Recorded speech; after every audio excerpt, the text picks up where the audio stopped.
Well, hello, that's me again. Today is July 22nd. It is Monday, right? I lost the count actually, the track of the days. So, happy Monday, everybody. And let's start with, well, I have to do it, okay? Not that I really want to, because everybody else already did it for me, but let me put it this way.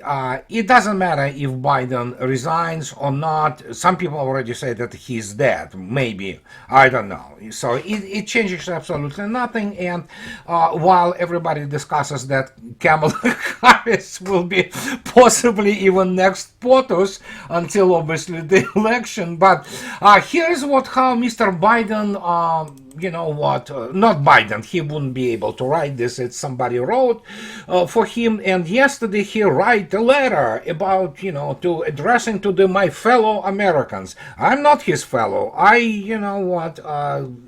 There's nothing in common between me and him, and so I don't want him to represent me in any way, but it is what it is. It's sort of, pretend democracy, so somebody obviously voted for him. So here it is.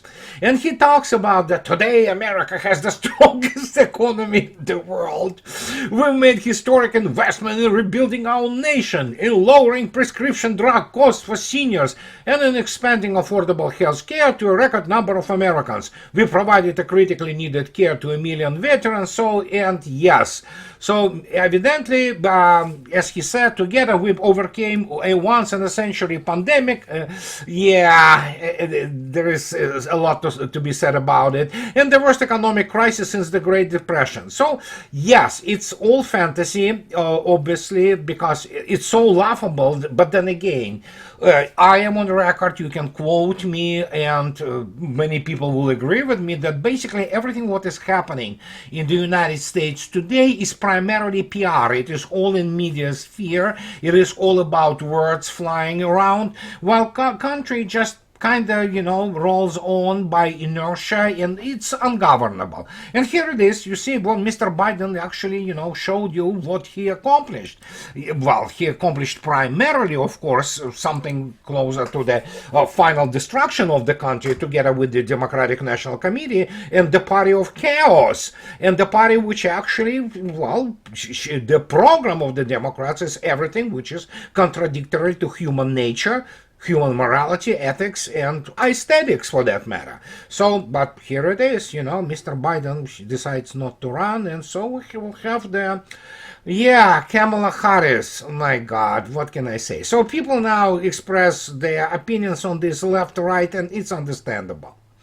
The only thing which I want to stress is, though, in terms of the attempt on life of President Trump, is that obviously my suggestion for you to go to my friend's Larry Johnson blog, Sonar 21, and he and his buddies from the Secret Service, they really kind of try to, which I think so is very reasonable and justifiable, they are professionals after all, about the situation with the shooter who have been killed, and shooter at Mr. Trump, he was trained by somebody. We know that it wasn't the accident. We know that overall framework of the, American media and the, as I already stated, this suffocating cultural atmosphere, so to speak, is such that it could have created the loners, but there are all basically reasons to believe that the guy was actually trained. So somebody trained him. So anyhow, just go to Larry's blog, excellent blog, and you will find it there. It's an excellent, analysis of the whole situation.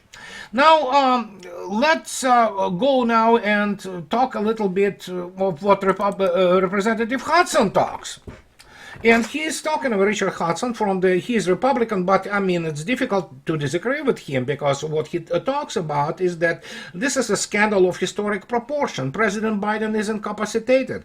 Democrats knew and they lied to the American people to cover it up. They did. I mean, that's what they do. They all do. I mean, GOP also lies all the time. This is what American politicians do. And how do you know they are lying? Their lips are moving.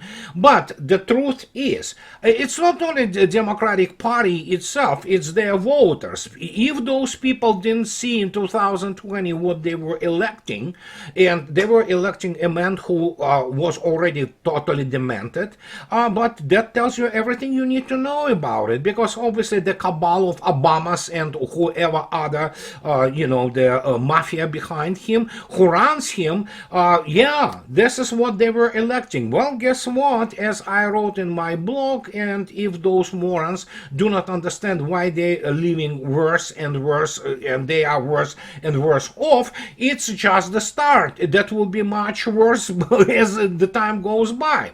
And so he writes that if Biden is mentally unfit to campaign, he's mentally unfit to have the nuclear codes. I agree with him, but then again, Kamala Harris, is she much better than Biden? I don't think so. But this is what it is. United States has become a circus. It's just basically non-stop parade of clowns, and it won't change anything economically or militarily or geopolitically for that matter, even if Trump comes in, because no matter what his intentions are, the whole situation, the crisis is systemic. He might do some good on the fringes of this catastrophe which United States has become, but there is no way he can really change the overall direction of the country.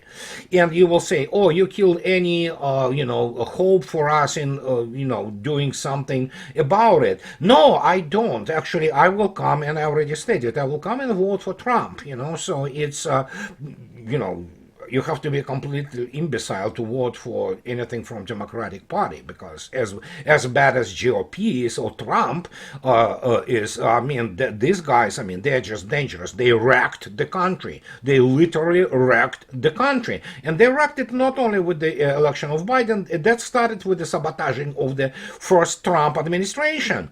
So that lasts for now, 8 years at least. So it's normal thing. It's Obama himself was an absolutely incompetent nincompoop. He was good at reading teleprompter with the proper intonations to make, some women fell, just faint from ecstasy. But truth is, we are looking at the complete ignorance and complete incompetence in American political life since Bush W. Although I would argue that it started actually during Clinton administration. But it is what it is, and nothing we can do about it other than to go and vote unless something really, some substance hits the fan, and we have the situation on our hands. We have to try to avoid it, obviously. So, but that brings us to other things which really, at this stage, how to put it, we have to remember what is happening in terms of the special military operation. We have this clown,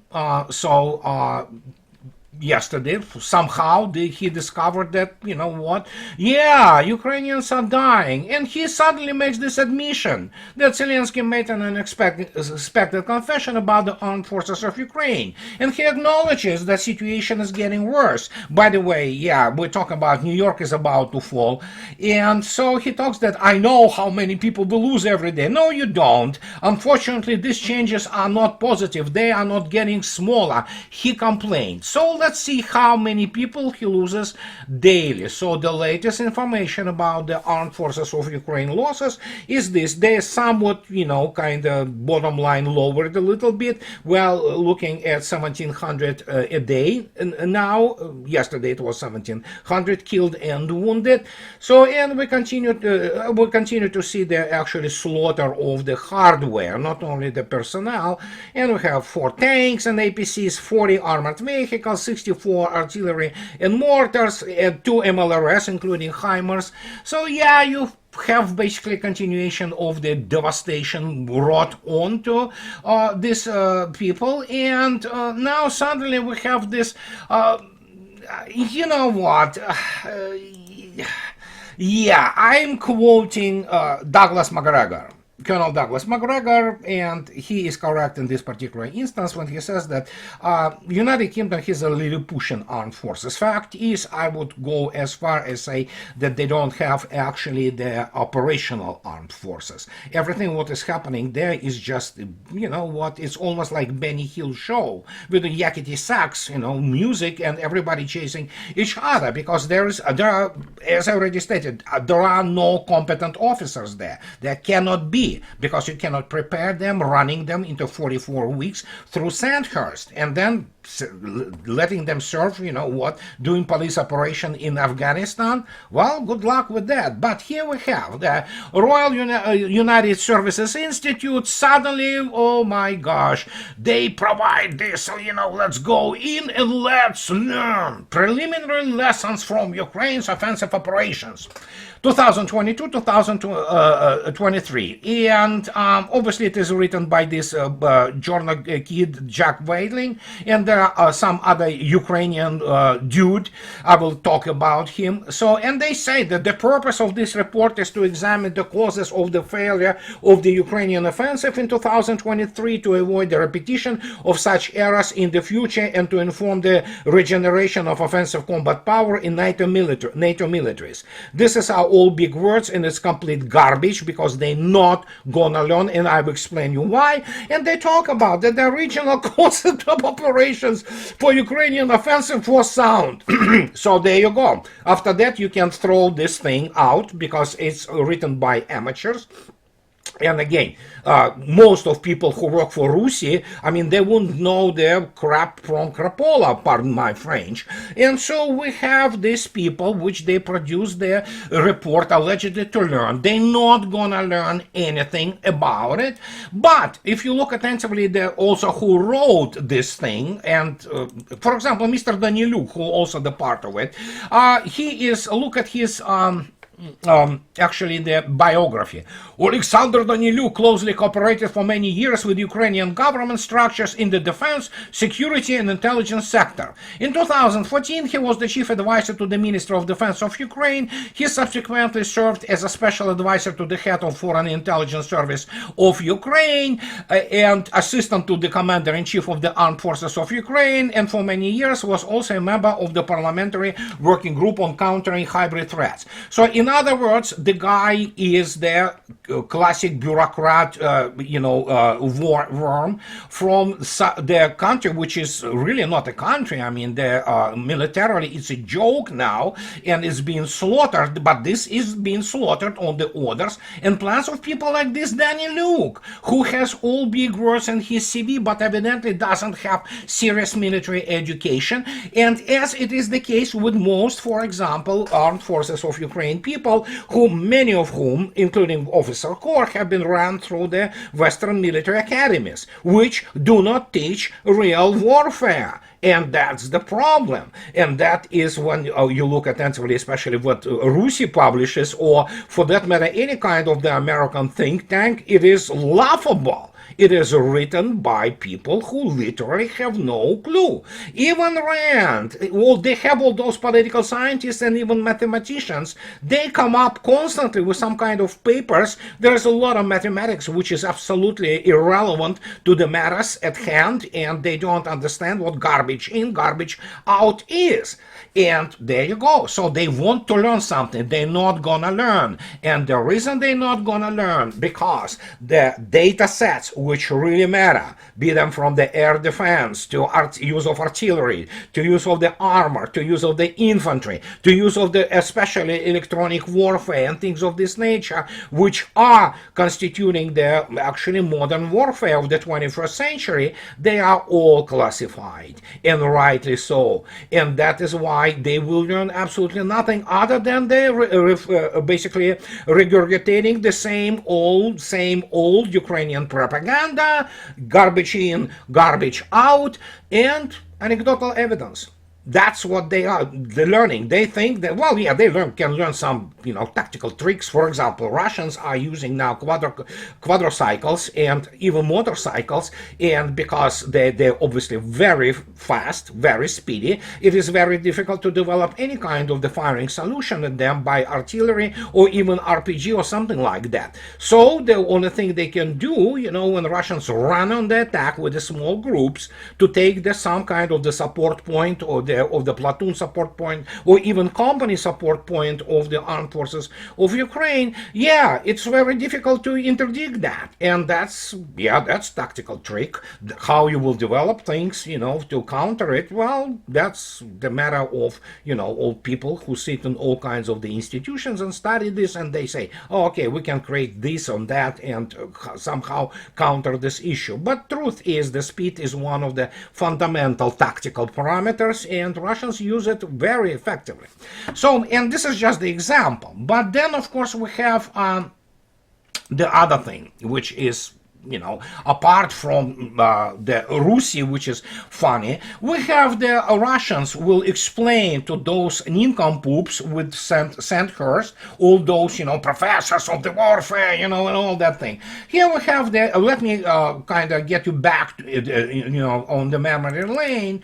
And here is as you can see yourself, it's the June 2023. This is when this whole, counteroffensive was in full swing. Here is Colonel military expert Anatoly Matvichuk, and he is a cadre Russian officer with a serious military background. He talks about this in the Российская Gazeta, which is a major establishment newspaper in Russia, and he talks about this counteroffensive. In 3 to 4 weeks, the armed forces of Ukraine will run out of combat fervor. And he was absolutely correct. I also warned about it. Everybody who has any brain in military, they would tell you that. And so he talks about how they go about it and what they do. And here is his actually definition of why it all fails and why it's not gonna get better for NATO. He says that it is already safe to say that the Ukrainian army is fighting strictly according to the standards of the American army. First company or battalion tactical group rush to probe the defenses, and if they see that the defense does not hold, armored shock units immediately rush into the breakthrough. Our military has already understood this tactic, so it did not bring any surprises. We can say that if things go on like this, then the armed forces of Ukraine are at the great risk of losing several brigades that are trained abroad for this counteroffensive. Well, guess what? They lost them. This was 2023, and everybody was telling you that, what, how can you plan something, and they call it, the concept was sound when you do not understand modern warfare. And again, read my lips. There is, and I repeat that thesis which I was speaking about for years now. That they love to use this term, long-range fires. You can look up practically any field manual, operational manual, the publication by the TRADOC or any, U.S. Army, and you will see yourself that long-range fires. Again, how about if your enemy has a long-range fires which are much longer and much more massive? What are you going to do about it? And then, of course, they think that they, because the United States has the very good, best in the world ISR, intelligence, surveillance, and reconnaissance complex, and they can provide basically a tactical and situational awareness to the Ukrainian troops 24/7. Still, the Russians have that too, So, and they planned this damn thing as if it was the World War II. And they thought that they have long-range fires. They didn't. Russia outranges them massively. Our fire output is much higher. So, but they, that's the concept. That's who planned, that. Americans planned it. U.S. Army planned it. Pentagon. And, of course, these chihuahuas from London, they still pretend that they mean something. They are just the joke, not the military. So, and that's what it is. But guess what? It's not stops here. So we have now suddenly the Quincy Institute. Okay, the Quincy Institute right-sizing the Russian threat to Europe. it's the funniest paper I read in a long time, because it's basically they prove that what Russian official stated all the time, constantly, that Russia is not interested in Europe and just go freaking die there, just leave us alone. So they come up to this, conclusion in the end, after writing a lot of funny things, which are, expected from people who do not have serious military background. Even if you sound like George Bibi, he is the CIA own analyst. But here it is, they were right-sizing the Russian threat to Europe, July 8, 2024. And guess what? They were sizing it using the conclusions from this clown, Sir Radakin, of the United Kingdom Armed Forces, which means, yeah, these people are incompetent, downright incompetent. And they're using data from all kinds of the open sources, like Center for Strategic and International Studies, about the number of things, the linear things, number of tanks, nominal number of personnel, and they said that, yeah, you know what, NATO is still very powerful. I have news for these people, especially to Anatol Livin, who won't understand basic things. He won't be able to solve quadratic equation, let alone understand what is and how economics is tied to the operational art and operational planning. But these people really believe what they say. They write those things, or they come to the same conclusion, which they could have avoided all those pages of drivel, and they could have simply quoted what Mr. Putin, Lavrov, Zakharova, and everybody talks about in Russia, that, yeah, why the hell we need you? Bunch of the dirty European cities, bunch of the freeloaders, and it will be much worse than that. But I want to remind you something when these guys get these stupid tables of the, so many tanks and so many this and that. It doesn't work like this. Everything works in the geopolitical analysis, operational planning, and military analysis on the basis of the combat effectiveness and correlation of forces and means. And here is just to demonstrate to you how it looks like, because at this stage it's really becoming just nauseating. Here's one of the magazine of the Arms and Economics from 2011. Several PhDs with the technical backgrounds and military backgrounds write about the equations of the dynamics of the combat potentials of the opposing groupings.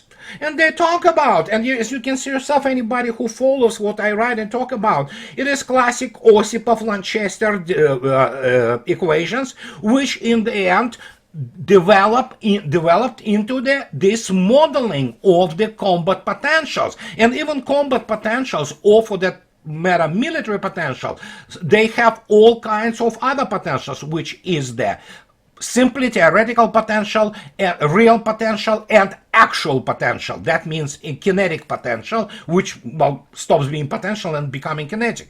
And as you can see yourself, they develop a bunch of the coefficients, which, calculate all kinds of things, including, for example, if you look attentively at the problem they introduce of the case on the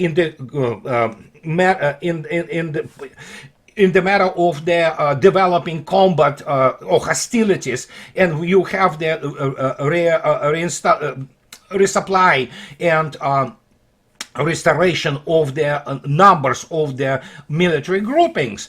And here, as you can see yourself, this is how those equations, mutate. So to speak with, for example, the coefficients of the mu1s and mu2s, that's the letter which looks like M, it's actually mu.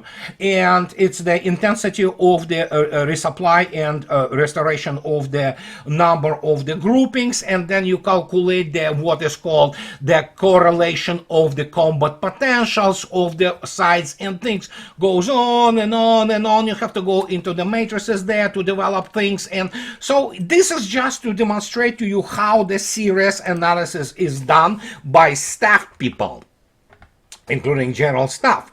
And when you read those, Yeah, I mean, these people, some of them have the degrees in literature. Nothing wrong with degree with literature, okay? Make no mistake, I am all for it. I mean, the problem is you have these guys who have no clue what they're writing about, but they still write about it, not understanding that linear comparison of the numbers means absolutely nothing. On paper, for example, Luftwaffe has something like what, 80 or 90 Eurofighters. Well, guess what? The actual number of Eurofighters they can literally, lift into the air or use in some kind of combat role, it's probably around 25. The rest of them are being cannibalized for the spare parts. That's your comparison, okay? And this is just the start. You have to then recognize that what are those data sets, operational and tactical data sets, which translate into their operational planning and strategic decisions. How you plan it in terms of the comparison or correlation of forces and means. And let me tell you, European part of NATO, it's not even serious. They won't be, it's pathetic force. United States still remains the superpower because obviously it has a major nuclear arsenal and it's still more or less major economy, obviously top three, probably China dwarfs American economy, but yeah, United States probably second economy in the world. But the point is that, yeah, if you look attentively at how the weapons are not being produced in the United States and not developed, and how it fell behind dramatically, generation or two across the board in the most important weapon systems behind Russia. So yeah, you begin to understand what is going on. And that is why when you read these things and when you look at this, my God, do those people even understand what math expectation is? How you calculate all those coefficients? How you factor in? Well, evidently Russians have a good operational planning, as you can see yourself. Evidently they could predict what United States and NATO will do through Ukraine. And there you go. Now we have the situation that even this clown begins to, admit that, oh gosh, we have our ass handed to us. Yes, that's what happens. That's how you plan it. That's the real strategy. That is the real operational art and planning. But if that hasn't been enough, now we have the situation with Die Welt. Die Welt, major German outlet, suddenly talks to some guy from the Austrian defense, Vasily Ostrov. I don't think so he's Russian. I think so he comes across mostly with his name as Bulgarian. He talks, and he from the Economic Institute in Vienna, Institute for International Economic Studies, and he talks about this 2 days ago, that in Russia it's not just armament that are growing, almost all industries benefit. And so when talking about this to Die Welt, which is already Welt they call, which is world in German, it's a major outlet, and they say, suddenly they ask him a question, which actually is somewhat reasonable question. Make no mistake, they are correct in asking this question. They ask him, isn't the strong growth a sham boom driven only by the war? The German Reich also reached the peak of its industrial production shortly before the end of the war in 1944. On paper it looked great, but in reality the collapse was imminent. Well, guess what Ostrov says? And this is what practically nobody in US government or in European Union understand. No, it is not comparable. In Russia, it is not only the arms sector that is growing. Other industries also benefit indirectly. This applies to suppliers of such as steel mills, but also to almost all other industries. Real wages have risen despite high inflation, boosting private consumption. Gastronomy is benefiting. Domestic tourism is flourishing. Growth is therefore broad-based and not just war-driven. And this is the thing which many people don't understand. Russia has it both, guns and butter combined. And that's why they cannot understand those things. Those people from, Harvard and, Chicago School of Economics and London School of Economics, they have no clue what they're dealing with because they don't know war. They don't understand what real war is. They have been fed all those fairy tales about United States defeating Hitler. and building all this around this, while British think that they defeated Hitler. So here is, in conclusion, Susan Eisenhower. Yes, Susan Eisenhower, you didn't, well, basically, you understand whom I am talking about. And she stated very clearly, while giving interview to one of the Russian outlets, that the USSR played an invaluable role in the victory over Hitler. Anyone who believes that the United States defeated Germany knows nothing about history. Well, what can I say? She has the right to say so. She's a closest relative of David Ike, basically, Eisenhower. So, and that's the point. They never studied the war. They never studied how war reflects on the economy. They can operate only by templates. That's the whole thing. When you look at the SATs, for example, or ACTs, it's all about finding patterns. You know, well, patterns important. Make no mistake. I'm not saying that they are not important. It's important to know how to find the pattern to you know, distinguish it. But the reality is, life is so complex and it is so broad. And when you don't know your simplest facts, especially in warfare, and we can now confidently state that combined West has no clue about modern warfare, they don't understand modern war. So that's the result you get. Because the war, obviously, it's a vertical system, which starts at the very bottom, from the simple people doing their job, and, you know, goes up and up into the industries, in the capabilities of the people who run this whole thing, and of course what kind of the armed forces they build. And Western armed forces are built to fighting third world countries, and failing even at that. And that's what I wanted to tell you guys today.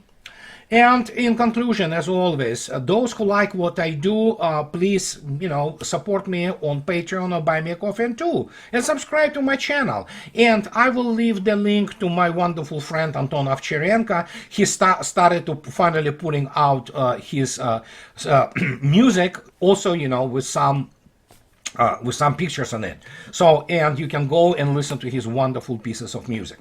So this is it for today, guys, and have a nice weekend. I'll talk to you later. Bye-bye.